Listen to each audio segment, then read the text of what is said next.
Hey, what is going on everyone? It's me, Mr. Mario, and in this video here, I'm going to be showing you all something that has been asked for several years at this point on the channel.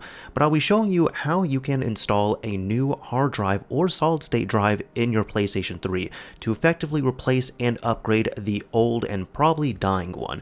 This system here, for example, has been modified with custom firmware, and it has the original 80GB hard drive on it from 2008. Not only that's quite an old hard drive to rely on at this point, but on top of that, 80 gigabytes really won't get you too far in 2024 and beyond. So I'm going to show you all how to upgrade that. And in this example here, I'm actually going to be upgrading this to a nice new 512 gigabyte SSD. So we're going to get a little bit of a neat upgrade here once this is all complete. But either way, you are going to need a few things. First of all, you will need your PlayStation 3 up and running and working, and if you are watching this video and you are watching on a stock PlayStation 3, I will tell you this, you will be able to follow along to an extent, or even if you just want to replace the drive itself and you don't care about the data, then you can follow this just fine without following any of the backup and restore sections, but this is going to have a very large emphasis for modified systems, so I'll tell you this, if you have a stock system, it's not too late to modify it, and you might want to think about it at this point. I do have videos showing you how to do that, which will be linked down below in the description, and there are solutions that work for every model of the PS3. Now going back to the prerequisites, as I said, you will need a PS3 that has been modified with custom firmware or PS3HEN. We're also going to need to put the PlayStation 3 on our local area network because I am going to be using FTP to transfer files to and from the PS3 if we're going to be doing a backup and restore of our data.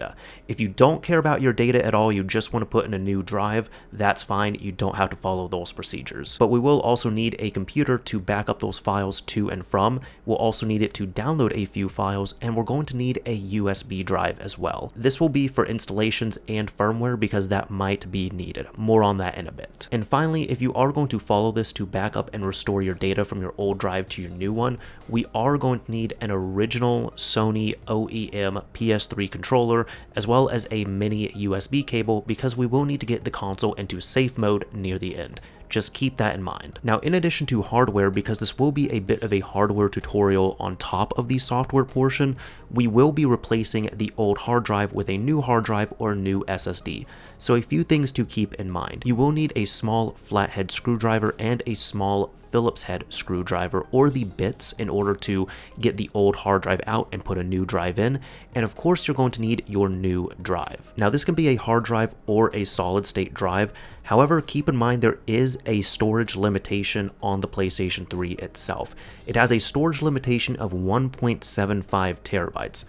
I know that's a little bit odd, quite literally and figuratively, but that is a limitation of the system. Now, staying on the topic of internal drive sizes, this was brought to my attention, and I do want to highlight this here from the PS3 developer wiki. This is about the hard drive, and we're going to cover the internal hard drive maximum capacity, which I would recommend you all check out and give a read here. Because they do state that when talking about compatibility, it is important to keep in mind that the PS3 firmware could partially be broken by using a large capacity. And this is really important because it might take you a lot of time to get your system set up exactly how you like it and such. So this here is a mention where they state there are some hard drive capacities in between 1 and 2 terabytes where the PS3 formats it correctly, allows to install games, and could potentially run fine for a few months but breaks the file system maintenance functions. In this case, what happens is every little file system error caused by firmware freezes, crashes, or interrupted file transfers from FTP USB are going to stay forever in the file system, and it can get to a point where if your hard drive crashes, you cannot recover it easily, you can only format the drive, which means you're going to lose everything there, unfortunately. So this is what you want to look for in terms of the capacity here, and if anybody is looking for a recommendation,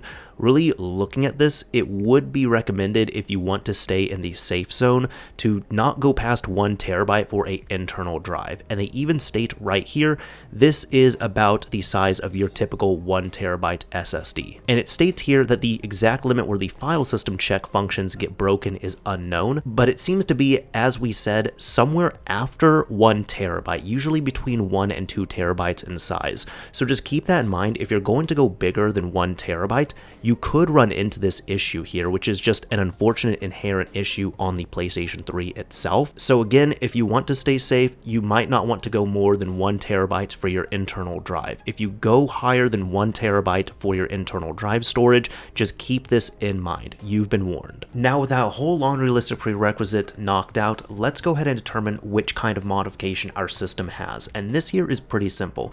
You first need to, of course, boot up your PS3 and make sure it is working. And I'll tell you this, if you can turn it on, you have immediate access to the package manager, and you can immediately launch Homebrew such as this. You can see here I was able to immediately launch Multiman without any issues, which means that this is a custom firmware system. So keep that in mind. I am saying this because if you have a custom firmware system and your internal flash type, it depends on that. If you have a NOR internal flash type, you are going to need to reinstall the firmware, and that is going to be a necessity. But this is going to depend on your model. So that's why it will be helpful to have your firmware downloaded and safe and a USB drive on hand in case your system asks for a firmware update. So keep that in mind if you have custom firmware. Now, if you have PS3HEN, this will be more obvious. In the game column on the XMB, if you have an option for Enable HEN, that means you have PS3HEN. You do not have custom firmware. But if you have PS3HEN, keep in mind that once you install your new drive to the system, you will have to reinstall PS3HEN. That is going to be a requirement. It's not too difficult to do. You can do it all through a website, but just keep that in mind. You will temporarily lose access to PS3HEN until you reinstall it. If you have PS3HEN, you can take this opportunity while you're doing the upgrade to upgrade your system firmware, the HFW itself, while we do this process here. But if you have custom firmware, it is going to be recommended when you install your new drive, if and when you get prompted for a firmware update, to install the same custom firmware that you are currently running. So what we can do right now is actually work on getting our custom firmware up to date, if you are using custom firmware. If you're using PS3HEN, you can skip this step for now. Now, I will say this, if you know which custom firmware you're currently on and you do not want to upgrade and you want to remain on that custom firmware, just make sure you have that on your USB drive ready to go, which I'll show you how to do that. However, if you want to use this opportunity to upgrade your custom firmware, feel free to follow along. First thing we're going to need on our computer with our USB drive is Rufus. This is going to help us format our USB drive properly, and you can just grab the portable version here. Next up here is going to be updating your custom firmware. Now, I'm going to have a link over to the PSX Place forum and their PS3 custom firmware section. You can come over and find the latest custom firmware available, typically in a thread here. This one, I know the latest one these days is Evonat, so I know this one is being kept up to date. You can come over to the latest custom firmware, go ahead and click on the thread, and then from here you can go through the release details and find the download that you would need.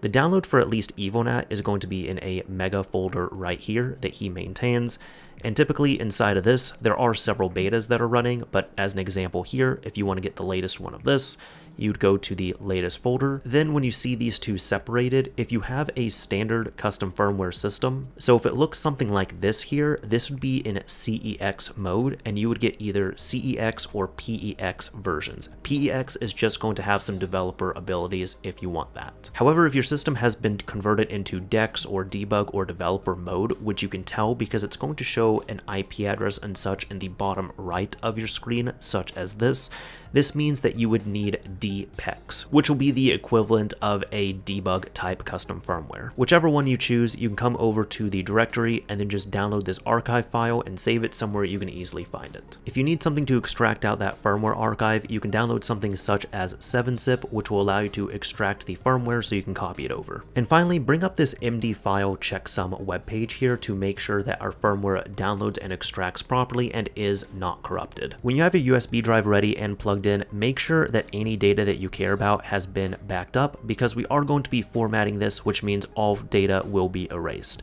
You can double check the file system by checking properties and seeing what file system it is. It must be FAT32 and it must be MBR, so we're going to set that up properly here. We can make note of our drive letter, close out of any of these windows, and then double-click Rufus to open it. If it brings up a user account control setting, say yes, and you can allow it to check for updates if you want or not. It's up to you. Once you're here, select your USB drive. We're going to make this non-bootable. It must be MBR, BIOS, and if your drive is not showing up in the list here, you might have to list USB hard drives in case you are using a larger or a USB hard drive. On top of that, down here, the file system must be FAT32, or if you have a really large drive, it will be large FAT32. The cluster size can be default, volume label does not matter, and once you're ready to wipe this, you can click on Start. Once it checks for any conflicting processes, once it checks for any conflicts, it'll give you a warning that it will erase your data. As long as you're okay with that, you can continue on and let it format. And here we go. Once it's done, we can now click on Close, and you should see that your USB drive has been wiped and it should be FAT32 in file system. We can now close out of that, minimize this, and for our custom firmware, we're now going to right-click this archive and extract it into its own folder. Inside of the custom firmware folder, you should have a few things here. There's going to be the README if it comes with one of these, which just has some extra information for the firmware itself if you'd like to give this a read. These downloads also usually come with a MD5 file hash to make sure that our firmware has not been corrupted, so we can verify this. And then the firmware itself is going to sit somewhere like that. This is ps3updat.pup, that is the firmware itself. So in order to copy that over, you'll just have to grab the file, right click, copy it out. In your USB drive, create a new folder and call it all uppercase, PS3. Inside the PS3 folder, create another new folder and call it update, all one word, all uppercase. And inside of here, right click and paste out your file. While it's copying over, make sure if you're on Windows, go to View, Show, and you can enable file name extensions to make sure it is showing up, because this is important. It must be named ps3updat.pup. Once that's done, we're going to verify the integrity of our file. In order to do that, open up the MD5 checksum page, click on the input section or drag and drop the file, but I'm going to click on the input section. Now navigate over to your USB drive, PS3 folder, update folder, ps3updat.pup, and wait for it to hash. Once it gives you a string of numbers and letters, go ahead and verify it with your own MD5. What I do is something like this, where I just bring up the notepad next to the output here, and even though this is all uppercase and this is all lowercase, it is not case sensitive. So as long as the numbers match the numbers down here and the letters match the letters up here, you should be okay. I can verify that this is the same, so I'm now going to close out of this and close out of this web page. And now for our USB drive, we can come back out here, right click, eject the USB drive, and take it over to the console, because we are going to work on getting our custom firmware up to date. Once you're back at the system, go over to one of the media columns, such as music or video, and make sure your USB drive is showing up. If it does, we can now navigate over to settings, go all the way up to system update, go to update via storage media, and it should find your custom firmware, which you can now hit OK and go through all the instructions to install your own custom firmware. Go down here, hit start, and wait for it to copy onto the system internally and then reboot. And now once you get to the system update page here, you can press the PS button on your controller once it has been checking for the update data, and it should continue on here momentarily. And here we go. Once it's at the installation page, just don't touch your system, don't touch the controller, let the custom firmware install to completion and then reboot. Alright, so once your system ends up rebooting, it should be working just the same as before, but you might have a few extra features on here. And that means our system has now been updated and should hopefully be up to date on the latest firmware. At this point, we can go ahead and disconnect that USB drive, but keep the firmware file on here, because again, like I said, you might need to install that firmware again after you replace the drive. I do also want to give credit where credit is due. This video is essentially a visualization of the console mods wiki page for the PS3 upgrading your hard drive page right here. What we're going to be doing is covering this section really, which is the internal hard drive, installing a blank hard drive, and manually copying files, which is going to require FTP for this. You could do the file copy over USB, but not only it's going to be slow, but if you have any files which are larger than 4 GB in size, you're going to run into some limitations and issues there, which is why we're going to be doing FTP for this. Now let's work on getting our existing data backed up from our console. We are going to need to put our system on the network. If you can hook it up over Ethernet, that would be the best, and we are going to need to determine how much storage we will need.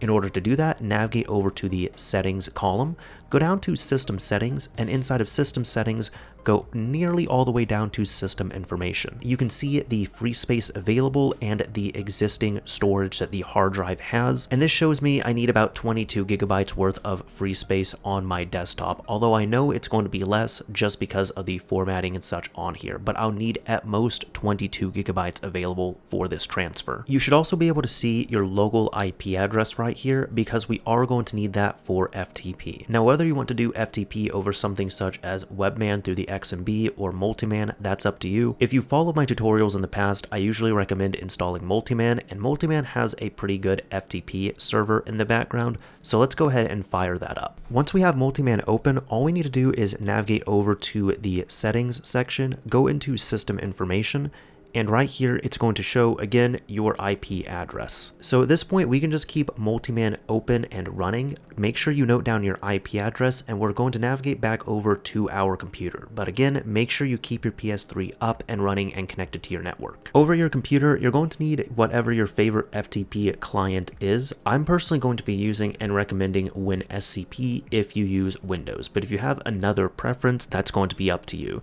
You can just download this and install it onto your computer. Once you install and open WinSCP or whatever your favorite FTP program is, you can go ahead and create a new connection here with a new remote tab. And inside of here, we can create a new site. We're going to do FTP, no encryption. Be sure to punch in your IP address. Once that has been set, port number is 21. We're going to do an anonymous login. And if you want to, you can now save this and you could just call it something like PS3. Something like that will be fine. Save the password, sure, hit OK. And at this point, we can just click on login. So to show you all how it goes, over on the left side, this is going to be your local computer and whichever folder you have navigated into, and on the right is going to be your PlayStation 3. Now once you have your folder set up where you want to save everything, let's go ahead and work on getting our games backed up. So for this, we can go to dev_HDD0, and once this loads in, we're essentially going to download every single ISO folder. Now I will say this is also completely up to you. If let's say you don't care about your PS3 games, you don't have to download that folder. Or if I'm going to skip over a folder that you might care about, go ahead and give that a download. But for this, we're going to grab BDISO, DVDISO, games, single one, game as well, home, and then all of these down here: PS2 ISO, PS3 ISO, PSP ISO, PSX ISO. And that should be most of the data that we care about. So once those have been selected, you can right click, hit download, and hit OK. And should now start looking for everything that you have within here and start downloading everything. If you're running into some issues such as disconnects when trying to import your specific folders, mine is in the game folder, for example. Inside of here, it might be more beneficial to just download each of these one by one. So I've made my own game folder, and that's exactly what I'm going to do. And you can see here that I'm having a bit of better luck just downloading each of these folders individually. I might have to retry occasionally, but you could at least see here that I'm having some better luck here downloading these individually. Now there's going to be another folder we need here, and in case you don't have it, you don't need to back it up. But in case you do, you can look for a save data folder, and if you have that, there's going to be a VMC folder. If you have that VMC folder, we're going to also download that. So you can just right click and download that. Now for our last one here, we're going to need to go into dev/flash2. So up here, we need to go to the root, we need to go to dev_flash2, go into the etc folder, and inside of here, download xregistry.sys. Right click and download this and save it. And once that is done, we now have all the important things that we're going to need on this particular system backed up, so we can always restore them to our new drive. From here, let's go ahead and close out of this. And now back over at the system, we can navigate over to MMCM, and let's go ahead, quit out of MMCM. Now one last thing to keep in mind here, if you backed up that home directory I told you to, that is going to contain your user profile and such, which will also have trophy data. And I do know people care about their trophies. So if you do care about your trophies, make sure that is backed up. But if you also want to be sure, if you do play your system online at all, I always say that there is a risk with that. However, if you have been playing online and you've cared about syncing up trophies, you might want to go in and just make sure your trophies are synced up before continuing on to the next step. Because at this point, once you do your trophy sync and you have your data backed up, we are now going to be getting rid of our old hard drive.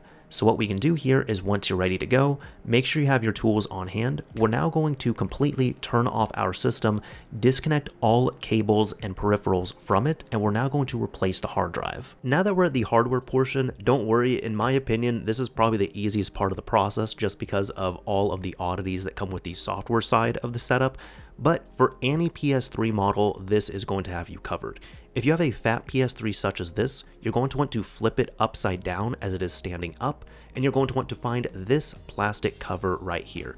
Take a small flathead screwdriver bit or anything else such as your fingernail and just pop it here to be able to release the plastic cover and then remove it. There's going to be one small Phillips head screw in which you can remove this. I personally used a size 1 Phillips screwdriver bit. From there you can see this metal tab which you can use to quite literally pull the drive out of your PS3. It's going to sit in here like this, and all you need to do is go onto the sides with a bigger Phillips head screwdriver or bit. I was able to use a Phillips size 2 bit for this, and from there unscrew the 4 screws on the sides, gently slide out your old drive, slide in your new drive in the same orientation, and then put the 4 screws back in, just like before. Righty-tighty, lefty-loosey if you do get confused on this. From there, just work backwards by slotting the new drive into your PlayStation 3, put that 1 screw back in there, and then cover it up. And there you go, you're done if you have a fat system. If you have a slim, it's about the same thing, but a little bit different here. You're going to want to take your slim like this as it is sitting down, and you're going to want to flip it upside down. Right here, you're going to want to focus on this little connector, because again, there's going to be a little tab on the side, which you just need to release so you can access the screw needed to pull out the hard drive. Just like before, use a flathead screwdriver, a fingernail, whatever gets the job done, and remove the single screw keeping this in place. Once that screw is removed, there's going to be a plastic cover that you're going to want to slide to the side gently, and then you can remove it from the console. Just keep that to the side. Now you can do the same thing as before where you can pull out the hard drive, and there's going to be 4 screws underneath the drive itself. You're just going to remove those 4 screws, remove the old drive, put in your new drive, put the 4 screws back in, and then work backwards. Just like before, slot your drive into the console itself, be sure to put the cover back on, then screw it back in place, replace the top cover, and you're done. Finally, if you have a PS3 Super Slim, this is probably the oddest one in my opinion, but it's still just as easy to do. You're going to want to take your Super Slim and stand it up, and this is going to be the cover which is closest to the disk drive itself. From here, just take your fingers and gently move it to the side. It should unlock and you should be able to then pop off the cover and keep it somewhere safe. Just like the last 2, there is 1 screw that's going to be holding this in place, so simply unscrew this screw, and once it's been unscrewed, you can then remove the hard drive. And just like on a standard Slim, the 4 screws are on the bottom of the hard drive, so you just want to remove these 4 screws, remove the old drive, and then pop in your new drive, screw it back in, and then slot it in place. Once it has been slotted back into the PS3 Super Slim, you can then take that single screw, screw it back in to make sure it is secure, then take your plastic cover and reinstall it. If you get confused by how it goes on the inside of the cover, it actually makes a mention of where the front should be facing, so just make sure that that front-facing portion is facing the front of the system. You can pop it back in place, slide it in, and then you're done. So there you go, whether you have a fat, slim, or super slim, you should now have a new drive installed. Go ahead, get your system hooked back up, and turn it on. Alright, now once you swap in your new drive, there's a chance that your PlayStation 3 might turn on and act normally like it doesn't have any data on it. However, you might run into a screen like this, which if you do, that means you must reinstall your firmware. Now do keep in mind, if you're on a custom firmware system, it is recommended to install the same firmware that you are on, which is why I recommended downloading and installing a new custom firmware and keeping it on your drive in case you have to get to this step. However, if you are running PS3HEN, you're going to have to reinstall HFW. If you already upgraded to a new custom firmware and set up your USB drive earlier, that is fine, you can continue on, but if you have PS3HEN and you're reaching this screen, you're going to need to go onto your computer with your USB drive and download Rufus. You can download the portable version right here. You could also come over to the PS3 exploit site, which will be linked down below in the description, and download the latest HFW. Now, typically it might be a form link that it takes you to with a download, but this one here is actually hosted on the main site, so you can just click this and save it somewhere you can easily find it. Once both of those have been downloaded, you can go ahead and open up Rufus. If it gives you a user account control prompt, say yes, and as long as you've backed up all the data off your drive, since this is going to to erase that data, we can go through this process here of hitting non-bootable, make sure it is MBR, make sure it is FAT32 or large FAT32 for the file system. Then you can click on start, give it a few moments to start formatting. If you're okay with this warning, you can continue on and wait for it to format. And once that's been formatted, click on close. We can now navigate over to the USB drive itself, and inside of here, create a new folder called PS3. Inside of this, create another new folder. We're going to call this update, all uppercase, all one word. Inside the update folder, bring over your HFW file. It should be a .pup file, and you can verify that by going to in Windows, View, Show, File Name Extensions. This must be renamed, however, so it has to be PS3 updat.pup. And as long as it is, you should be all good to continue on here. Unfortunately, there's not a MD5 hash provided with this one here, but as long as it's downloaded and copied over successfully, we can right-click, eject our USB drive, and take that over to the console if you are using PS3HEN. No matter which mod you're using, you should now have a custom firmware file or a hybrid firmware file on your USB drive. We can follow the instructions to hook up a controller, press the PlayStation button, and now it's going to give us this scary looking error message here, but make sure you have your USB drive plugged in and then press start and select at the same time.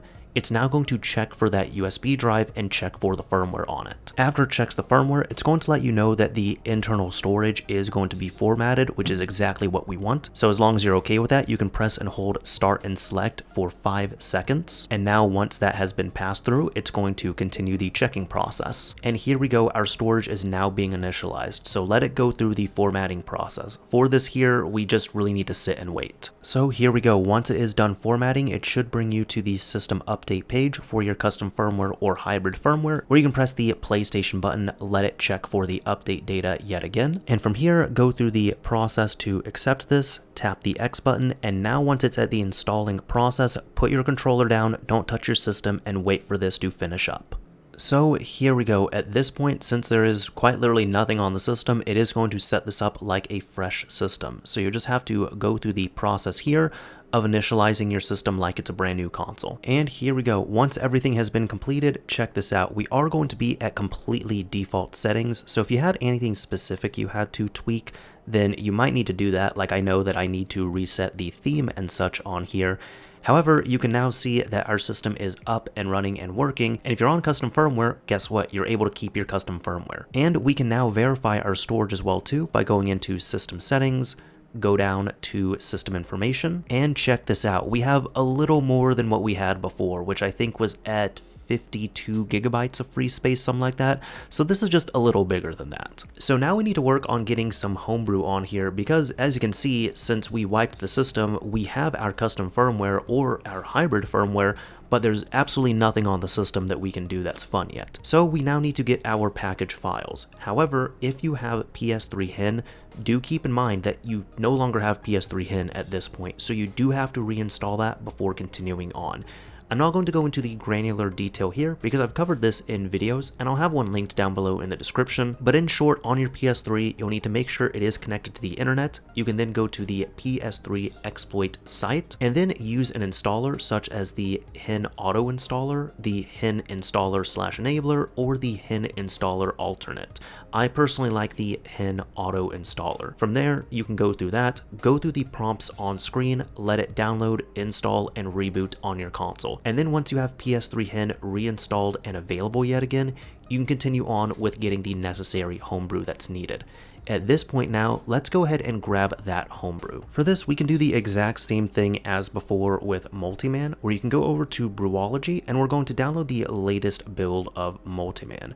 For this here, we can click on Multiman, scroll down and look for Multiman mod, and then download this version right here and save the package somewhere you can easily find it. Make sure you have your USB drive connected, and if it is, it should look like that. Grab your Multiman package, copy and paste it to the root of the USB drive, go back here, right click, eject the USB drive, and take it back over to the system. Once your USB drive has been connected, if you have PS3HEN, make sure you enable it, and once it has been enabled, if you're on custom firmware, you shouldn't have to do that, but you can go over to the package manager, install package files, make sure your USB drive is connected, like I said, go into standard, and load up Multiman, and you can now install this. If you have any other necessary Homebrew that you have to have installed right now, you can do that as well too, but we just at least need something to give us FTP access.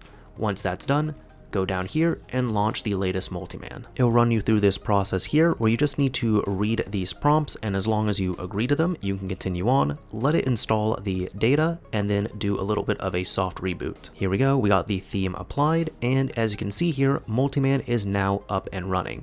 So we can navigate all the way over to the left yet again. We'll actually go over to the settings, system information, and you can see here 4.91, 4.91, and our internal IP address. So again, just like before, if you are now doing a data restore on your system, keep Multiman up and running, keep your IP address on hand, and we're going to go back over to our computer and transfer the data over. For this, go ahead and open up WinSCP again. We can open up a new remote tab, open up our saved site right here, as long as the IP address didn't change, and if it did, you can just change that within the settings for it. But you can see we're going to do the exact same thing right here. So we can work a little bit backwards. First, let's work on this xregistry.sys. If you want to restore this here, you can go into dev_flash2, etc. And inside of here, right click, upload from our computer, and save it to the PS3. And it might ask you to overwrite, you can just overwrite it there. We can now go back up yet again, go to dev HDD0, and this is where we're going to work on restoring the rest of these here. Now, if you had a VMC folder, we would just need to go over here and create a new folder, which you can right click, create a new folder, and call it save data. Inside of the save data folder, you can now transfer over your VMC folder, so it should look like that. However, again, this one is optional. This one you might not have that on your system. As for your ISO folders, you can right click and get these all uploaded here. And if you run into an issue like this, it might be more helpful to just go into the folder and go into the PSX folder here, for example, and transfer over these specific files that are in there. But you would do the same thing for any of your other folders. For home, for example, you can do that. Let it upload, and there we go. It is actually pretty nice to pretty much max out the speed here with that SSD installed, so the write speeds are a lot nicer. And I will say this, it might take you longer because you might have a lot more data that you care about here. However, I do have the data that I cared about on this system restored over here. So once you have all your data that you care about restored over to the console, we can now close out of WinSCP and navigate back over to the system itself. And once we're back at the system, we can navigate over to the left, go down to quit, and let's quit out of Multiman. Now, once it brings us back to the XMB, everything is going to look pretty much the same here, but that is because if we have restored over any game data, any installed content, and especially any type of user profiles, there is one more step we have to take where we have to rebuild the database on the system. In order to do this, you must go into safe mode yet again. So this time around, we are going to do this manually. You will need your original controller and a mini USB cable. From here, we're going to turn off the console completely, and then we're going to turn it on in a specific way. Once your system has been turned off, physically go over to the system, hold down the power button to turn it on, and hold it down until the system turns back off. Now, once it turns off, you're going to want to release the power button, push down on it again, make sure it turns on, but hold down the power button until you hear 2 quick beeps. And once you hear 2 quick beeps, let go. Once this screen comes back up, you're just going to follow the instructions, and from here, you're going to go down to Rebuild Database. Tap the Enter button here, and it's going to give you a warning here about rebuilding the database. Go ahead and say yes, and wait for it to prepare, and then go through the rebuild process. You're just going to have to go through the HDMI or component setup process again, and follow the instructions on screen. Once you've set up your video settings again, it'll tell you the database is going to be rebuilt, so you can hit OK. And at this point, all you have to do is wait.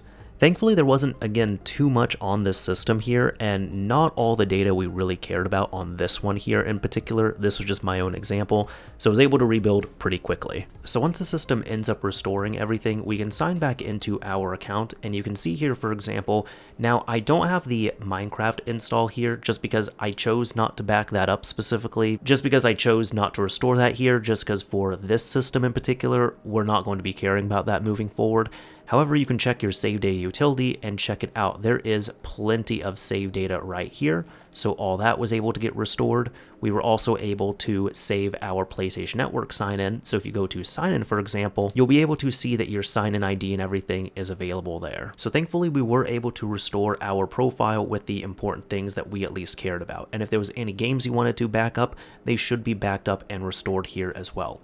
Now, this isn't the only thing left for this. There's actually one more thing I want to cover as a little bit of a bonus for you all for sticking around to the end. Now, I did cover the storage over here, and again, we can go over to System Settings, we can navigate over to System Information, and you can see here that we have 403 gigabytes of free space left.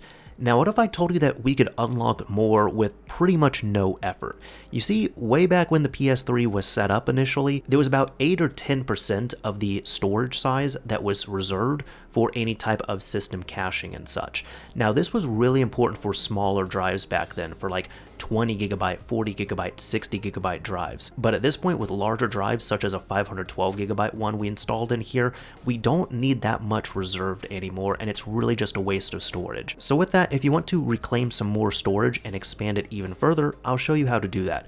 Grab that USB drive, take it over the computer, and we're going to install one more package. This here is going to be PS3 Unlock HDD Space by 3141 card, and it does exactly what it says on the tin. In order to download this here and use it, just download this package file and save it somewhere you can easily find it. Make sure your USB drive is accessible, go into your USB drive, copy and paste the new package file, and once it's been copied over, exit out here, right click, eject your USB drive, and take it back over to the console. Over at the PS3 itself, enable HEN if you haven't already, but if you have custom firmware or your HEN has been enabled, go to Package Manager, Install Package Files, Standard, grab PS3 Unlock Hard Drive Space, and wait for it to install. Once it's been installed, there's really not much to it. Just go down and run it one time. Your PS3 will probably beep at you once, and if it does, just wait for your system to restart. And once it does, you can navigate back over to Settings, go into System Settings, go all the way down to System Information, and check it out. We went from 403 gigabytes to 433 gigabytes. So just by installing and running that simple package file, we were able to reclaim another 30 gigabytes, which is really nice to see. Now, if you ever want to reclaim that storage space, you can just run this one more time and do so. However, we're not going to need that, at least for this system here, so at this point, the transfer is complete over to the new SSD. Now at this point, you should be done. Your data, if you cared about it, should be restored. If you had custom firmware or PS3HEN, you should still have that, and you should have a nicer, newer, and hopefully bigger drive installed in your console. Either way, that is about it for this video here. I really hope this helped out. I really hope that you were able to get some nice upgrades on your console and get some more performance out of it. If you enjoyed this video, a like would absolutely be appreciated. If you didn't like it, a dislike is fine as well too. But as I always say, this is Mr. Mario, signing off. Thank you all for watching, everyone.